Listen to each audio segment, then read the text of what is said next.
Friends, welcome to ಗೀತಾಸವಿರುಚಿ. ಇವತ್ತಿನ ವಿಡಿಯೋದಲ್ಲಿ Kakinada special ಮಡತ Khaja ಹೇಗೆ ಮಾಡಬೇಕು ಅಂತ ತೋರಿಸ್ತೀನಿ.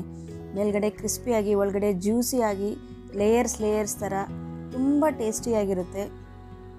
ತುಂಬ ಕಡಿಮೆ ಇಂಗ್ರೀಡಿಯೆಂಟ್ಸಿಂದ ಈ ಥರ ಟೇಸ್ಟಿಯಾಗಿರುವಂಥ ಮಡತ ಕಾಜಾ ರೆಡಿ ಮಾಡಿ ಇಟ್ಕೋಬೋದು. ಒಂದು ಸರಿ ರೆಡಿ ಮಾಡಿ ಇಟ್ಕೊಂಡ್ರೆ ಒಂದು 15 ಡೇಸ್ ಆದರೂ ಸ್ಟೋರ್ ಮಾಡಿ ಇಟ್ಕೋಬೋದು. ಈ ಥರ ಸ್ಟೋರ್ ಮಾಡಿ ಇಟ್ಕೊಂಡು ಹಸುವಾದಾಗೆಲ್ಲ ತಿಂತಾ ಇದ್ದರೆ ಆಹಾ, ಬಾಯಿಗೂ ಖುಷಿ, ಹೊಟ್ಟೆಗೂ ಖುಷಿ, ಹಾಗೆ ಮನಸ್ಸಿಗೂ ಖುಷಿ ಅಲ್ವಾ? ಈ ವಿಡಿಯೋ ನೋಡೋಕ್ಕಿಂತ ಮುಂಚೆ ನೀವಿನ್ನೂ ನನ್ನ ಚಾನಲ್ ಸಬ್ಸ್ಕ್ರೈಬ್ ಮಾಡ್ಕೊಂಡಿಲ್ಲ ಅಂದರೆ ಬೇಗ ಸಬ್ಸ್ಕ್ರೈಬ್ ಮಾಡಿಕೊಂಡು ಬೆಲ್ ಐಕಾನ ಕ್ಲಿಕ್ ಮಾಡ್ಕೊಳ್ಳಿ. ನಾನು ಹಾಕೋ ಎಲ್ಲ ವೀಡಿಯೋಸು ನಿಮಗೆ ನೋಟಿಫಿಕೇಷನ್ ಬರುತ್ತೆ. ಯಾವ ವಿಡಿಯೋನು ನೀವು ಮಿಸ್ ಮಾಡದೆ ವಾಚ್ ಮಾಡ್ಬೋದು. ಈಗ ತಡ ಮಾಡೋದು ಬೇಡ, ಈ ಮಡತ ಕಾಜಾಗೆ ಏನೆಲ್ಲ ಹಾಕಬೇಕು, ಇದು ಮಾಡೋ ಪ್ರೊಸೀಜರ್ ಏನು ಅಂತ ಬೇಗ ನೋಡ್ಕೊಂಬಂದ್ಬಿಡೋಣ. ಒಂದು ಮಿಕ್ಸಿಂಗ್ ಬೌಲಲ್ಲಿ 1 ಕಪ್ಪಷ್ಟು ಮೈದಾ ಹಿಟ್ಟು ಹಾಕ್ಕೊಂಡಿದ್ದೀನಿ. ಇದಕ್ಕೆ 1 ಚಿಟಿಕೆಯಷ್ಟು ಬೇಕಿಂಗ್ ಸೋಡಾ ಅಂದರೆ ತಿನ್ನೋ ಸೋಡಾ ಅಂತಾರಲ್ವ, ಅದು ಹಾಕ್ಕೊತಿದ್ದೀನಿ. 1 ಸ್ಪೂನಷ್ಟು ತುಪ್ಪ ಹಾಕೋಬೇಕು. ನಿಮ್ಮ ಹತ್ರ ತುಪ್ಪ ಇಲ್ಲಾಂದರೆ ಡಾಲ್ಡಾ ಆದರೂ ಹಾಕ್ಕೋಬೋದು. ತುಪ್ಪ ಹಾಕಿದರೆ ಸ್ವಲ್ಪ ಫ್ಲೇವರ್ ತುಂಬ ಚೆನ್ನಾಗಿ ಬರುತ್ತೆ. ಇದನ್ನೆಲ್ಲ ಸ್ವಲ್ಪ ಈ ಥರ ಪ್ರೆಸ್ ಮಾಡ್ಕೊತ ಕಲಿಸ್ಕೋಬೇಕು. ಈ ಹಿಟ್ಟಲ್ಲಿ ತುಪ್ಪ ಎಲ್ಲ ಚೆನ್ನಾಗಿ ಮಿಕ್ಸ್ ಆಗೋಗ್ಬಿಡ್ಬೇಕು, ಆ ಥರ ಕಲಿಸ್ಕೋಬೇಕು. ನೋಡಿ, ನಾವು ಕಲಿಸಿದ ಮೇಲೆ ಸ್ವಲ್ಪ ಈ ಥರ ಉಂಡೆ ಮಾಡಿದರೆ ಈ ಥರ ಗಟ್ಟಿಯಾಗಿ ಉಂಡೆ ಕಟ್ಕೋಬೇಕು. ಈ ಥರ ಬರೋವರೆಗೂ ಕಲಿಸ್ಕೋಬೇಕು. ಈ ಥರ ಬರಲಿಲ್ಲ ಅಂದರೆ ಇನ್ನೂ ಒಂದು ಸ್ವಲ್ಪ ತುಪ್ಪ ಹಾಕ್ಕೊಂಡು ಕಲಿಸ್ಕೊಂಡ್ರೆ ಈ ಥರ ಬರುತ್ತೆ. ಈಗ ಇದಕ್ಕೆ ಎಷ್ಟು ಬೇಕೋ ಅಷ್ಟು ನೀರು ಹಾಕ್ಕೊಂಡು ಪೂರಿ ಹಿಟ್ಟಿನ ಹದಕ್ಕೆ ಕಲಿಸ್ಕೋಬೇಕು. ಪೂರಿ ಹಿಟ್ಟು ಅಂದರೆ ಸ್ವಲ್ಪ ಗಟ್ಟಿಯಾಗಿ ಕಲಿಸ್ಕೋಬೇಕು. ಇದಕ್ಕೆ ಎಷ್ಟು ನೀರು ಇಡಿಸುತ್ತೋ ಅಷ್ಟು ನೋಡ್ಕೊಂಬಿಟ್ಟು ಚೆನ್ನಾಗಿ ಮಿಕ್ಸ್ ಮಾಡ್ಕೋಬೇಕು. ಸ್ವಲ್ಪ ಪೂರಿ ಹಿಟ್ಟಿನ ಹದಕ್ಕೆ ಕಲಿಸ್ಕೊಂಡ್ರೆ ಸ್ವಲ್ಪ ಹೊತ್ತು ನೆನೆಸ್ಲಿಕ್ಕೆ ಬಿಡಬೇಕು, ಆಗ ತುಂಬ ಸಾಫ್ಟ್ ಆಗುತ್ತೆ. ನೋಡಿ, ಇಷ್ಟು ಗಟ್ಟಿಯಾಗಿ ಮಾಡ್ಕೋಬೇಕು. ಈಗ ಇದನ್ನು ಗಾಳಿ ಆಡಲಾರ್ದಂಗೆ ಒಂದು ಬೌಲ್ನ ಕ್ಲೋಸ್ ಮಾಡಿ ಒಂದು 10 ನಿಮಿಷ ಪಕ್ಕಕ್ಕೆ ಇಟ್ಕೋಬೇಕು. ಈ 10 ನಿಮಿಷದೊಳಗೆ ನಾವು ಪಾಕ ರೆಡಿ ಮಾಡ್ಕೊಂಡ್ಬಿಡ್ಬೋದು. ಒಂದು ಪ್ಯಾನಲ್ಲಿ 1 ಗ್ಲಾಸಷ್ಟು ಸಕ್ಕರೆ ಹಾಕ್ಕೊಂಡಿದ್ದೀನಿ, ಹಾಗೆ 1 ಗ್ಲಾಸಷ್ಟು ನೀರು ಹಾಕ್ಕೊಂಡಿದ್ದೀನಿ. ಯಾವ ಗ್ಲಾಸಲ್ಲಿ ಸಕ್ಕರೆ ತೊಗೊಂಡ್ರೆ ಅದೇ ಗ್ಲಾಸಲ್ಲಿ ನೀರು ಹಾಕ್ಕೋಬೇಕು. 2 ಏಲಕ್ಕಿನ ಈ ಥರ ಸ್ವಲ್ಪ ಜಜ್ಕೊಂಡ್ಬಿಟ್ಟು ಸಿಪ್ಪೆ ಸಮೇತ ಹಾಕ್ಕೊತಿದ್ದೀನಿ. ಈಗ ಇದನ್ನೆಲ್ಲ ಸ್ವಲ್ಪ ಹೈ ಫ್ಲೇಮಲ್ಲಿ ಇಟ್ಕೊಂಡ್ಬಿಟ್ಟು ಸಕ್ಕರೆ ಎಲ್ಲ ಕರಗೋವರೆಗೂ ಹೀಗೆ ಬಾಯ್ಲ್ ಮಾಡ್ಕೋಬೇಕು. ಇದು ಸ್ವಲ್ಪ ಕಲಿಸ್ತಾನೆ ಸಕ್ಕರೆ ಕರಗಿಸ್ಕೋಬೇಕು, ಇಲ್ಲಾಂದರೆ ಸಕ್ಕರೆ ತಳ ಅಂಟುಬಿಡುತ್ತೆ. ಹಾಗಾಗಿ ಸ್ವಲ್ಪ ಕಲಿಸ್ಕೊತಾನೆ ಈ ಸಕ್ಕರೆ ಪಾಕನ ರೆಡಿ ಮಾಡ್ಕೋಬೇಕು. ಸಕ್ಕರೆ ಪಾಕ ಅಂದರೆ ತುಂಬ ಗಟ್ಟಿಯಾಗಿ ಮಾಡ್ಕೋಬಾರ್ದು, ಇದು ಸ್ವಲ್ಪ ತೆಳುವಾಗೇ ಇರಬೇಕು. ತೆಳುವಾಗಿ ಇದ್ರೇ ಈ ಕಾಜಾಗಳೆಲ್ಲ ಸಕ್ಕರೆ ಪಾಕನ ಹೀರ್ಕೊಂಬಿಟ್ಟು ಒಳಗಡೆ ಜ್ಯೂಸಿಯಾಗಿ ಫಾರ್ಮ್ ಆಗುತ್ತೆ. ನೋಡಿ, ಸಕ್ಕರೆ ಎಲ್ಲ ಚೆನ್ನಾಗಿ ಕರಗೋಯ್ತಲ್ವಾ? ಈ ಥರ ಸಕ್ಕರೆ ಕರಗಿದ್ಮೇಲೆ ಒಂದು 3 ರಿಂದ 4 ನಿಮಿಷ ಮಾತ್ರ ಬಾಯ್ಲ್ ಮಾಡ್ಕೋಬೇಕು.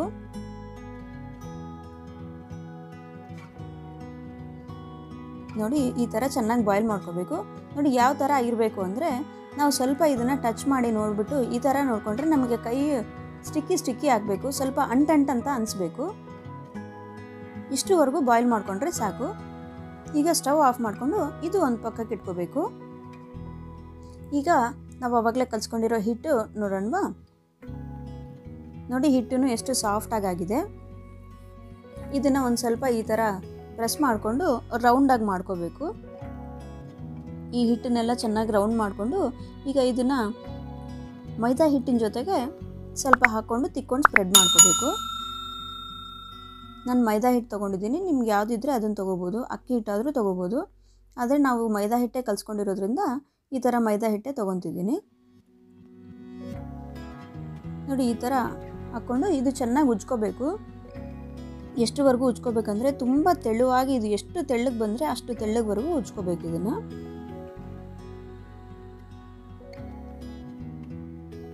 ನೋಡಿ, ನಾನು ಇಷ್ಟು ತೆಳ್ಳಗೆ ಮಾಡ್ಕೊಂಡಿದ್ದೀನಿ. ಇಷ್ಟು ದೊಡ್ಡದಾಗಿ ಬಂದಿದೆ. ನಿಮಗೆ ಪ್ಲ್ಯಾಟ್ಫಾರ್ಮ್ ಇಷ್ಟು ದೊಡ್ಡದಾಗಿ ಬರಲಿಲ್ಲ ಅಂತಂದರೆ 2 ಥರ ಮಾಡ್ಕೋಬೋದು. ನೋಡಿ, ನಾನು ಇಷ್ಟು ತೆಳ್ಳಗೆ ಮಾಡ್ಕೊಂಡಿದ್ದೀನಿ. ಈಗ ಇದಕ್ಕೆ ಇದ್ರ ಮೇಲೆ ಸ್ವಲ್ಪ ಮೈದಾ ಹಿಟ್ಟು ಉದುರಿಸ್ಕೊತೀನಿ. ಈ ಥರ ಮೈದಾ ಹಿಟ್ಟು ಉದುರಿಸ್ಕೊಳ್ಳೋದ್ರಿಂದ ಲೇಯರ್ಸ್ ಆಗಿ ತುಂಬ ಚೆನ್ನಾಗಿ ಬಿಡಿಸ್ಕೊಂಡು ಬರುತ್ತೆ. ಎಲ್ಲ ಕಂಪ್ಲೀಟಾಗಿ ಮೈದಾ ಹಿಟ್ಟು ಹಾಕ್ಕೋಬೇಕು ಇದ್ರ ಮೇಲೆ. ಈಗ ಒಂದು ಸೈಡಿಂದ ಸ್ವಲ್ಪ ಇದನ್ನ ರೋಲ್ ಮಾಡ್ಕೊತ ತಿರುಗಿಸ್ಕೊತ ಬರಬೇಕು. ನೋಡಿ, ಚೆನ್ನಾಗಿ ಟೈಟಾಗಿ ರೋಲ್ ಮಾಡ್ಕೋಬೇಕು. ಸ್ವಲ್ಪನೂ ಗ್ಯಾಪ್ ಇಲ್ದಂಗೆ ತುಂಬ ಟೈಟಾಗಿ ರೋಲ್ ಮಾಡ್ಕೋಬೇಕು. ಇದನ್ನು ಎಷ್ಟು ತೆಳ್ಳಗೆ ಬಂದರೆ ಅಷ್ಟು ಸಣ್ಣಕ್ಕೆ ಮಾಡ್ಕೋಬೇಕು. ನೋಡಿ ಈ ಥರ ಎಲ್ಲ ಚೆನ್ನಾಗಿ ರೋಲ್ ಮಾಡ್ಕೋಬೇಕು. ಸ್ವಲ್ಪ ಹಿಟ್ಟು ಹಾಕ್ಕೊಂತ ರೋಲ್ ಮಾಡಿಕೊಂಡ್ರೆ ಪದ್ರ ಪದ್ರ ಆಗಿ ಬರುತ್ತೆ. ನಿಮಗೆ ಲೇಯರ್ಸ್ ಚೆನ್ನಾಗಿ ಬರಬೇಕು ಅಂದರೆ ಸ್ವಲ್ಪ ಇದಕ್ಕೆ ಹಿಟ್ಟು ಹಾಕ್ಕೊಂತ ಈ ಥರ ರೋಲ್ ಮಾಡ್ಕೋಬೇಕು. ತುಂಬ ಟೈಟಾಗಿ ರೋಲ್ ಮಾಡ್ಕೋಬೇಕು. ಸ್ವಲ್ಪ ಲೂಸಾಗಿ ಮಾಡ್ಕೊಂಡ್ಬಿಟ್ರೆ ಎಣ್ಣೆ ಒಳಗೆ ಹಾಕಿದ ತಕ್ಷಣವೇ ಬಿಡಿಸ್ಕೊಂಡ್ಬಿಡುತ್ತೆ.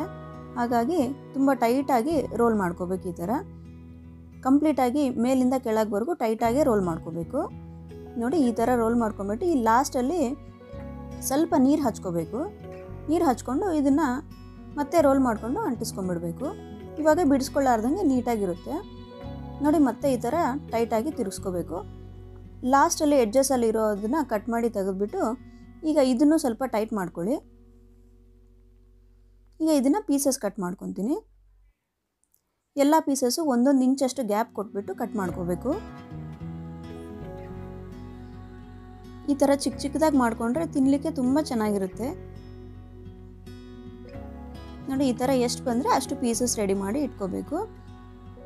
ನೋಡಿ ನಾವು ಕಲಿಸ್ಕೊಂಡಿರೋ ಎಲ್ಲ ಹಿಟ್ಟನ್ನು ಈ ಥರ ಪೀಸಸ್ ಮಾಡಿ ರೆಡಿ ಇಟ್ಕೊಂಡಿದ್ದೀನಿ. ಈಗ ಈ ಎಲ್ಲ ಪೀಸಸ್ನ ಸ್ವಲ್ಪ ಈ ಥರ ನೋಡಿ ಈ ಥರ ಲೇಯರ್ಸ್ ಇದೆ ಅಲ್ವಾ, ಇದನ್ನು ಸ್ವಲ್ಪ ಈ ಥರ ಪ್ರೆಸ್ ಮಾಡ್ಕೋಬೇಕು. ಹೀಗೆ ಪ್ರೆಸ್ ಮಾಡಿ ಎಲ್ಲವೂ ಸೈಡಲ್ಲಿ ಇಟ್ಕೋಬೇಕು. ಈ ಥರ ಪ್ರೆಸ್ ಮಾಡ್ಕೊಳ್ಳೋದ್ರಿಂದ ನೀವು ಎಣ್ಣೆ ಒಳಗೆ ಹಾಕಿದ ತಕ್ಷಣವೇ ಕರೆಕ್ಟಾಗಿ ಬರುತ್ತೆ. ಇಲ್ಲ ಅಂತಂದರೆ ಉಬ್ಕೊಂಡ್ಬಿಡುತ್ತೆ. ನೋಡಿ ಈ ಥರ ಪ್ರೆಸ್ ಮಾಡಿ ಹಾಕೋಬೇಕು ಎಲ್ಲವುದನ್ನು. ಈ ಕಾಜಾ ಶೇಪಿಗೆ ಮಾಡಿಕೊಂಡು ಈ ಥರ ಹಾಕೋಬೇಕು.